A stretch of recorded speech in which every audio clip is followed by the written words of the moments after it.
तो चलिए दोस्तों बात करने वाले हैं आज एक ऐसी कंपनी के बारे में। देखिए मोटा पैसा बन रहा है स्टॉक मार्केट के अंदर, लेकिन कई बार क्या होता है कि हम लोग मौके हमारे हाथ से निकल जाते हैं। हम लोग सोचते रहते हैं कि काश इस शेयर के अंदर हम खरीदारी कर लेते तो हमारा पैसा बन जाता। आज एक ऐसी ही कंपनी के बारे में बात करते हैं। अभी हाल फिलहाल में तेज़ी देखने को मिल रही है, लेकिन देखिए हम लोग को यहाँ पे लॉन्ग टर्म का प्रोस्पेक्टस लेके चलना है। कम से कम 3 महीने के लिए तो खरीदारी आपको स्टॉक मार्केट के अंदर करके ही चलनी है। आपको ऐसा बिल्कुल नहीं करना है कि आपने आज शेयर खरीदा और कल आप निकालने के बारे में सोच रहे हैं। हाँ, कंडीशन अप्लाई होती है। अगर आपको कल के दिन ही एक मोटा पैसा जो है उस कंपनी के शेयर के अंदर देखने को मिल रहा है तो नो डाउट आप निकाल सकते हैं। तो यहाँ पे इस वीडियो के अंदर बात करने वाले हैं सेक्टर के अंदर नंबर 1 कंपनी, एविएशन सेक्टर से बिलोंग करती है इंडिगो। बड़ी हलचल आपको इस कंपनी के अंदर देखने को मिल रही है। बिजनेस अपडेट की अगर बात करते हैं, लगातार क्वार्टर ऑन क्वार्टर बेसिस पे ये कंपनी बेहतरीन प्रदर्शन यहाँ पे करती हुई नजर आ रही है। अभी देखिए लेटेस्ट अपडेट इस कंपनी के अंदर निकल कर आई है और विश्व की 6ठी नंबर की ये कंपनी यहाँ पे बन गई है।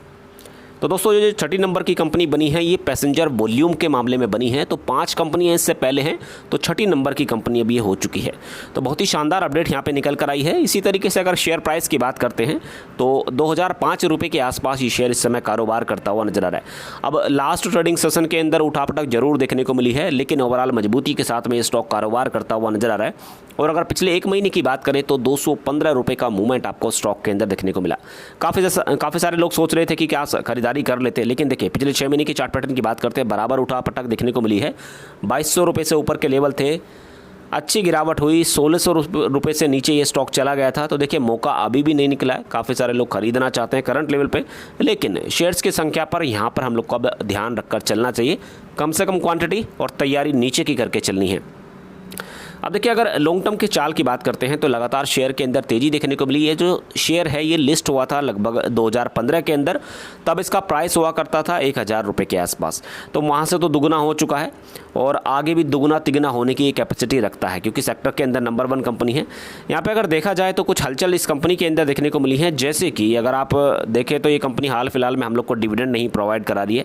साथ ही में अगर रिटर्न ऑन इक्विटी की देखें तो वो भी लो दिखाई दे रहा है। आरओई की बात करते हैं तो वो भी लो है। लेकिन दोस्तों चार्ट के अंदर इस समय ये कंपनी बेहद ही मजबूत स्थिति में देखने को मिल रही है।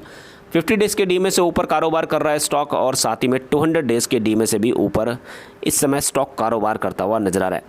देखिए पिछले कुछ क्वार्टर ठीक रहे हैं क्वार्टर ऑन क्वार्टर बेसिस पे, जैसे कि मैंने आपको बताया कि कंपनी की परफॉर्मेंस बहुत ही शानदार दिखाई दे रही है। अब अगर यहाँ पे कुछ नेगेटिव पॉइंट्स की बात करते हैं तो इंटरेस्ट कवरेज रेशियो लो दिखाई दे रहा है। सेल्स ग्रोथ के अंदर डाउन मूवमेंट है। रिटर्न ऑन इक्विटी नेगेटिव दिखाई दे रही है। अदर इनकम हुई है लेकिन कुछ कम हुई है। लेकिन पीयर्स की अगर बात करते हैं तो नंबर 1 पे ये कंपनी काबिज है। यहाँ पे अगर क्वार्टर ऑन क्वार्टर बेसिस की परफॉर्मेंस की बात करें तो 9200 करोड़ की सेल्स ये कंपनी रिपोर्ट करते हुए नजर आ रही है। इससे पहले 5600 करोड़ की सेल्स देखने को मिली थी। यहाँ पे अगर प्रॉफिट की बात करते हैं तो 128 करोड़ का प्रॉफिट ये कंपनी जनरेट करती हुई नजर आई। पिछली बार नेगेटिव देखने को मिल रहा था। इसी तरीके से ईयर ऑन ईयर बेसिस की बात की जाए तो दोस्तों ईयर ऑन ईयर बेसिस पे 14,641 करोड़ की सेल्स देखने को मिल रही है। पिछली बार 35,000 करोड़ की सेल्स थी। सेल्स के अंदर ईयर ऑन ईयर बेसिस पे गिरावट है। प्रॉफिट की बात करते हैं, प्रॉफिट भी इस बार गिरता हुआ नजर आया था। अब अगर बात की जाए दोस्तों कंपनी की बैलेंस शीट के बारे में तो कंपनी के पास में जो रिजर्व्स है वो इस समय नेगेटिव दिखाई दे रहा है। देखिए 2 साल हो चुके हैं, कंपनी काफ़ी दिक्कतों के साथ में दिखाई दी है, लेकिन इसका मतलब ये नहीं है कि कंपनी हमेशा दिक्कत में रहने वाली है। पीएस के अंदर नंबर 1 कंपनी है और आगे आने वाले दिनों के अंदर ये सारी चीज़ें रिजोल्व हो सकती है। टोटल एसेट की बात करते हैं तो टोटल एसेट लगभग 41,000 करोड़ के आसपास हम लोग को देखने को मिल रहे हैं, जो कि पिछली बार 42,974 करोड़ के आसपास देखने को मिल रहे थे। अब अगर यहाँ पे शेयर होल्डिंग पैटर्न्स की बात करते हैं तो देखिए प्रमोटर्स की हिस्सेदारी लगभग 74% के आसपास है। एफआईएस की हिस्सेदारी की बात करें तो 18% के आसपास देखने को मिल रही है। यहाँ पे अगर डीएस की हिस्सेदारी की बात करते हैं तो 4.5% से ज़्यादा है। पब्लिक की होल्डिंग की बात करें तो 1.92% के आसपास देखने को मिल रही है। देखिए जो लोग लॉन्ग टर्म के खिलाड़ी हैं, सोचते हैं कि शेयर के अंदर तेज़ी देखने को मिल सकती है, तो देखिए उनके लिए तो बहुत ही बेहतरीन है। लेकिन शॉर्ट टर्म में उठापटक देखने को मिल रही है, तो शॉर्ट टर्म वाले थोड़ा सा इस चीज़ को फोकस करके चलें कि बिजनेस के अंदर उतार चढ़ाव देखने को मिल रहे हैं, उसके आधार पर स्टॉक के अंदर रिएक्शन देखने को मिल सकता है।